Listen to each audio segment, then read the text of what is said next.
Students, very good morning और congratulations आप लोगों को कि आपकी क्लासेस ऑनलाइन क्लासेस फिर शुरू हो रही हैं। और आपका चल रहा था पोएट्री सेक्शन क्लास 12 में। पोएट्री सेक्शन में आप लोग 6 पोएम पढ़ चुके थे और 6 पोएम के बाद आपको पढ़नी है पोएम 7 और पोएम 7 आपकी है the passing of Arthur. Poem 7 है द पासिंग ऑफ अर्थर और इसके पोएट हैं अल्फ्रेड लॉर्ड टेनिसन। और इस पोएम के शुरुआती 2 स्टेंजा हमने आपके सामने बोर्ड पे लिखे हैं। तो आज के इस वीडियो में इन 2 स्टेंजास को समराइज करेंगे और नेक्स्ट वीडियो में जो बचे 2 स्टेंजाज हैं उनके बारे में आपको पढ़ाया जाएगा। तो सबसे पहले आप ये जान लें कि जो 6 पोएम्स आपकी कंप्लीट की जा चुकी हैं तो उनको आप बराबर रिवाइज करते रहें। उनके जो सिंपल आइडियाज और एक्सप्लेनेशन लिखवाए गए हैं आप उन पर भी ध्यान देते रहें और जो एक्सप्लेनेशन नहीं करवाए गए हैं उन्हें आप अपने आप करने की कोशिश करें। और आज की वीडियो में आप पढ़ेंगे पोएम 7 के शुरुआती 2 स्टेंजाज।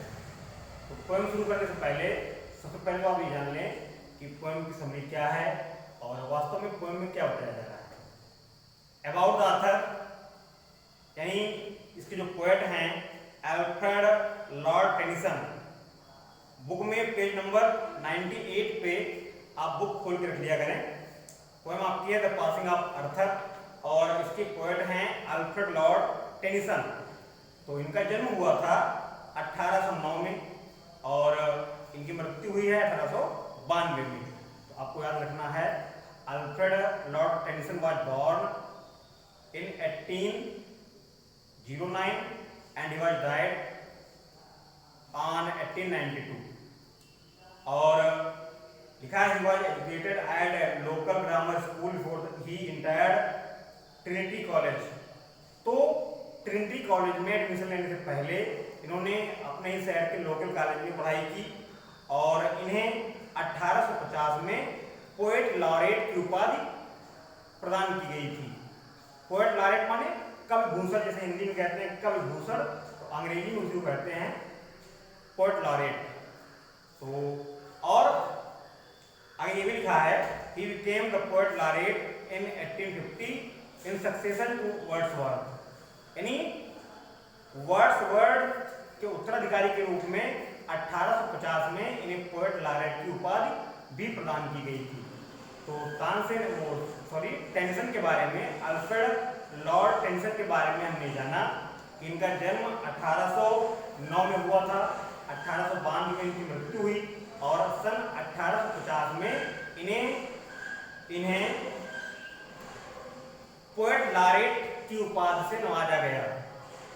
और अब जो आपकी पोएम की समरी है अबाउट द पोएम उसके बारे में जान लें और फिर शुरुआत करेंगे आपके स्टेंजाज का।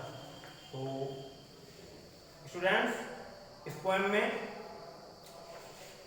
इंग्लैंड के 6ठी शताब्दी के राजा हुए हैं एक अर्थर और वह एक बहुत ही दयाल, ईमानदार और संपन्न राजा थे।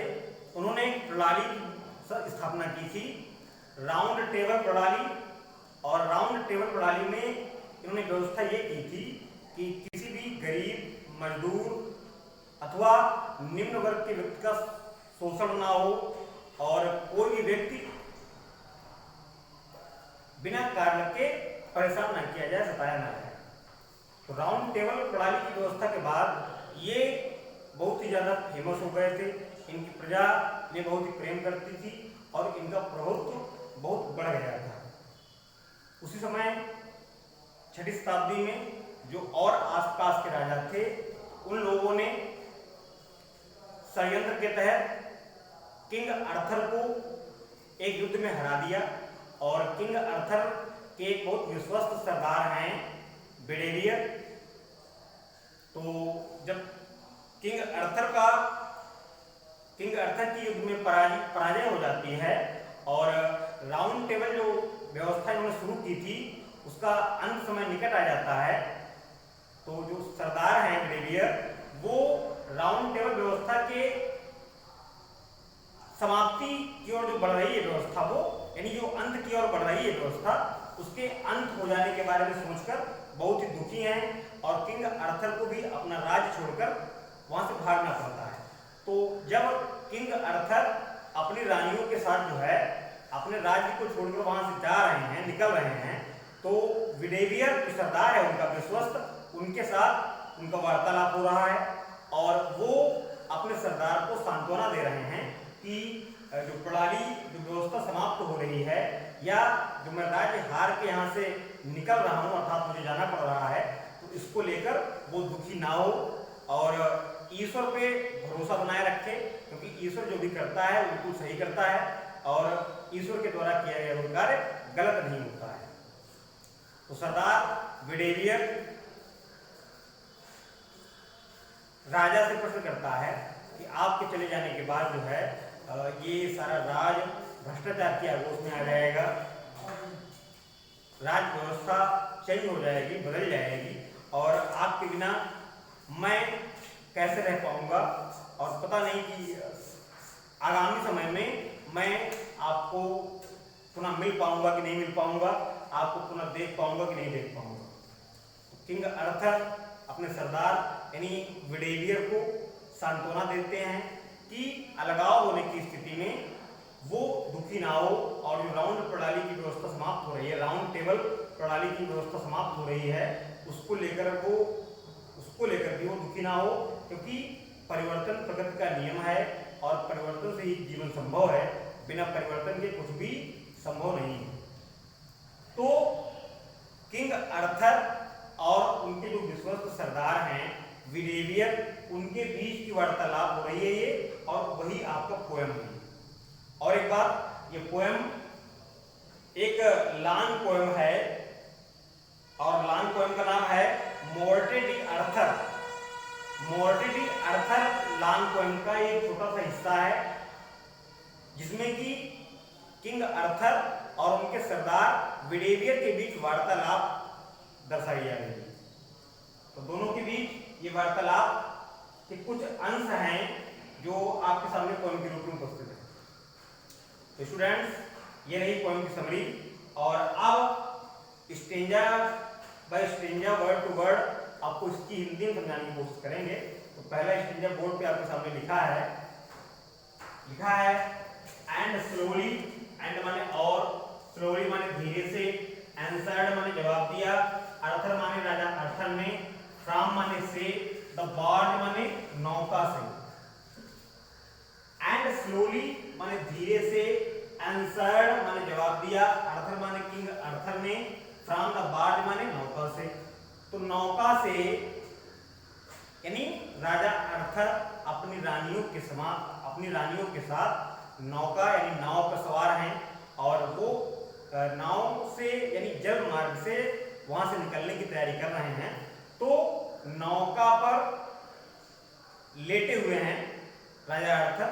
तो नौका पर लेटे हुए राजा आर्थर ने धीरे से अपने सरदार विडेवियर को जवाब दिया। क्या जवाब दिया?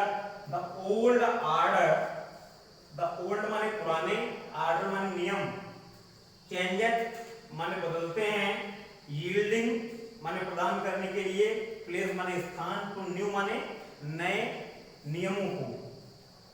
तो पुराने नियम नए नियमों को स्थान देने के लिए चेंज हो जाते हैं, बदल जाते हैं। अर्थात पुराने नियमों पर या पुराने नियमों के स्थान पे नए नियम समय के साथ लागू हो जाते हैं।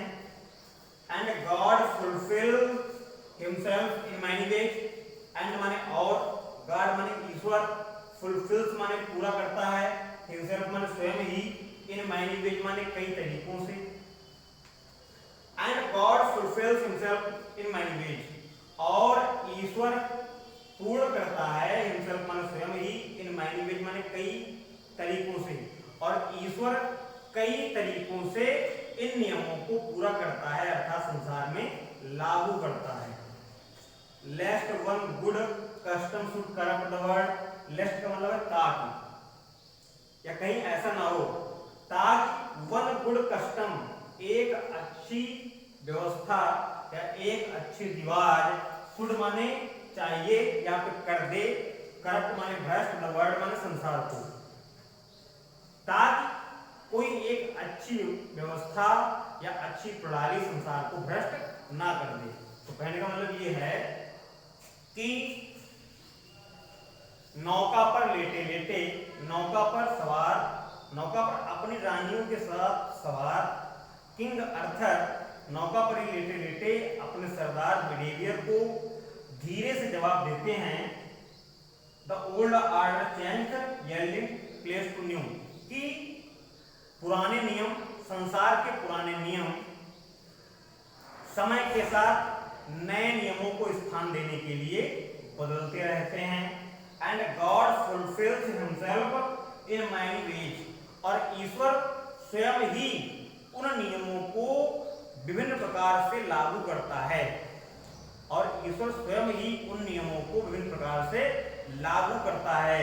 लेस्ट one good custom should corrupt the world, ताकि कोई एक अच्छा नियम जो काफी समय से संसार में प्रचलित हो, वो संसार की व्यवस्था को भ्रष्ट ना कर दे, अर्थात उससे संसार की व्यवस्था भ्रष्ट ना हो जाए। इसलिए जो पुराने नियम होते हैं वो समय के साथ बदलते रहते हैं। और अब आपका शुरू होता है दूसरा स्टेंजर। आगे लिखा है कंफर्ट thyself, तो किंग अर्थर अपने सरदार से कहते हैं कंफर्ट माने संतोष करो, thyself माने स्वयं में ही। किंग अर्थर कहते हैं कि स्वयं में सांत्वना पैदा करिए या स्वयं को संतुष्ट कर लीजिए। What comfort is in me, और उस तरह का संतोष अपने मन में बिठा लो जैसा संतोष मेरे अंदर है या मेरे मन में है। तो किंग अर्थर यानी राजा अर्थर कहते हैं सरदार बिडेवियर से कि अपने आप को अपने मन में संतुष्टि लाओ, अपने मन में संतुष्टि पैदा करो। What comfort is in me, ऐसी संतुष्टि जैसे कि मेरे मन में है। I have lived my life, राजा अर्थर कहते हैं कि मैं अपना जीवन जी चुका हूँ, मैं अपना जीवन जी चुका हूँ। And that which I have done, and माने और, दैट माने जो विच आई हैव डन मैंने किया है, और कहते हैं कि वो सारे कार्य जो मैंने किए हैं, मे ही विदिन हिमसेल्फ मेक प्योर, मे शायद के लगाया जा रहा है, ही ईश्वर के लगाया जा रहा है यहाँ पे, within himself make pure. King Arthur कहते हैं कि शायद मेरे द्वारा किए गए कार्यों को ईश्वर पुण्य के कार्य समझे, अर्थात शायद मेरे द्वारा किए गए कार्यों को ईश्वर पुण्य की श्रेणी में गिने। बट दाउ, लेकिन तुम, if thou shouldst never see my face again, but thou, लेकिन तुम भी अच्छे पुण्य कर्म करने की कोशिश करो, ताकि तुम्हारी भी गिनती पुण्य आत्माओं में की जा सके, अर्थात तुम्हारे कार्य भी पुण्य के कार्यों में गिने जा सकें। If thou shouldst not never see my face again, और किंग अर्थर सरदार बिडेवियर से कहते हैं कि यदि, इफ माने यदि, दाउ माने तुम, shouldst never see my face again, यदि तुम भविष्य में दोबारा मुझसे कभी ना मिल सको या दोबारा मेरा चेहरा कभी ना देख सको। आगे इसी के बाद अगली लाइन में कहते हैं कि तो फिर आप मेरे लिए भगवान से प्रार्थना करते रहिएगा, बस मेरी इतनी प्रार्थना है। तो स्टेंजर 2 को एक बार फिर रिवाइज करते हैं स्टूडेंट्स। लिखा है comfort thyself, what comfort in me। King Arthur अपने सरदार बिडेवियर को परामर्श दे रहे हैं, उसे सांत्वना दे रहे हैं। कंफर्ट thyself, कि अपने मन में संतुष्टि का भाव लाओ। What comfort is in me, वैसी संतुष्टि जैसे कि मेरे मन में है, अर्थात मेरे समान तुम भी संतुष्ट हो जाओ, अपने मन में संतोष का भाव धारण करिए। I have lived my life, king Arthur कहते हैं कि मैंने अपना जीवन जी लिया है। And that which I have done, और जो जीवन में मैंने सारे कार्य किए हैं, अर्थात अपने जीवन में मैंने जो भी कार्य किए हैं, आशा करता हूं कि शायद ईश्वर उन्हें पुण्य के कार्यों की श्रेणी में रखे, अर्थात मेरे कार्यों को सही समझे। बट दाऊ, बट माने लेकिन, दाऊ माने तुम, बट दाऊ का मतलब है लेकिन तुम, अर्थात मेरे कहने का मतलब ये है कि तुम भी पुण्य के कार्यों में लगातार संलग्न रहना और हमेशा अच्छे कार्य करना। If thou shouldst never see my face again, और राजा अर्थर कहते हैं कि यदि भविष्य में तुम मेरा चेहरा कभी ना देख पाना, अर्थात यदि भविष्य में मेरी और तुम्हारी मुलाकात कभी ना हो पाए, तो तुम मेरे लिए आगे ईश्वर से प्रार्थना करना। ये आपके 2 स्टेंजाज हैं, और जो नेक्स्ट 2 स्टेंजाज हैं स्टूडेंट्स, उनमें भी किंग अर्थर और उनके जो सरदार हैं उनके बीच की वार्तालाप है। और जो 2 स्टेंजाज हैं वो आपको पढ़ाएंगे नेक्स्ट वीडियो में।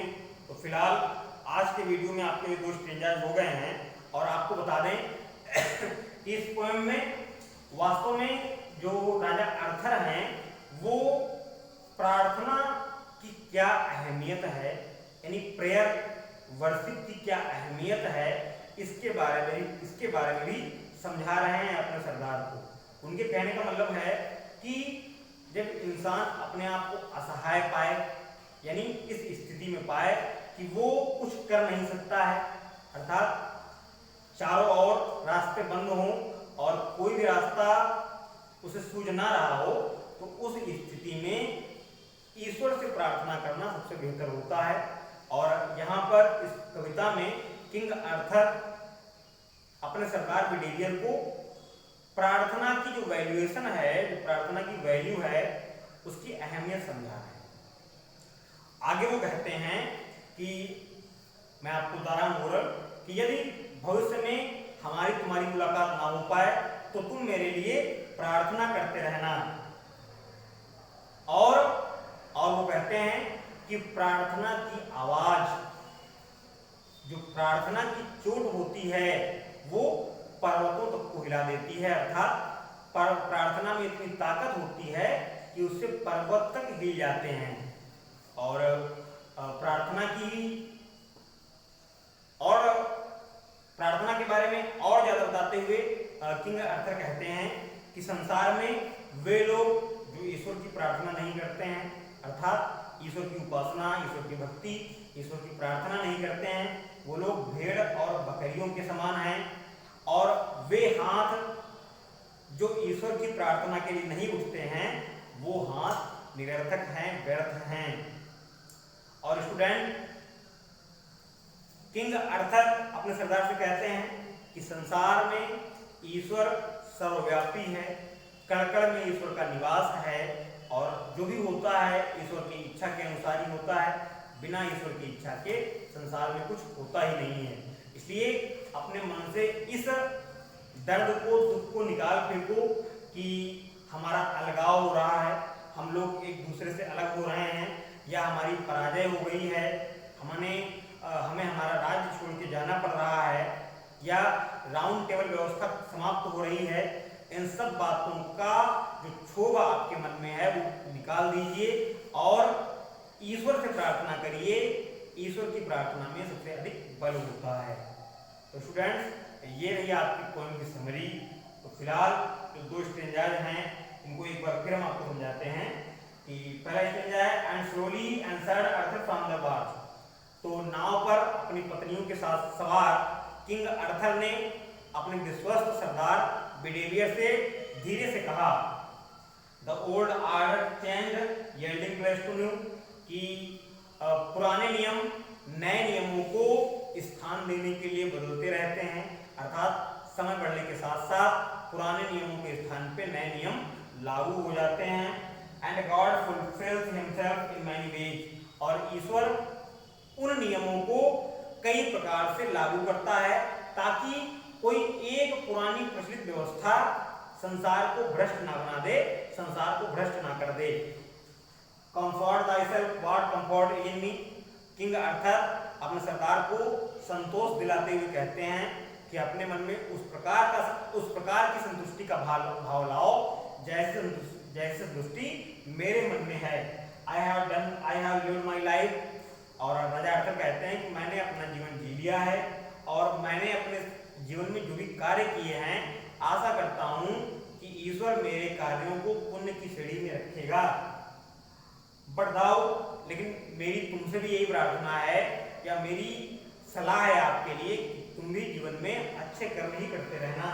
If thou dost never see my face again, और इस संसार में हमारी आपकी मुलाकात कभी ना हो पाए या तुम मेरा चेहरा कभी ना देख पाना, तो आप हमारे लिए ईश्वर से प्रार्थना करते रहना। और जो बचे दोस्त चेंजाज हैं वो आपको समझाएंगे नेक्स्ट वीडियो में। फिलहाल आज की वीडियो में इतना ही। Till then bye.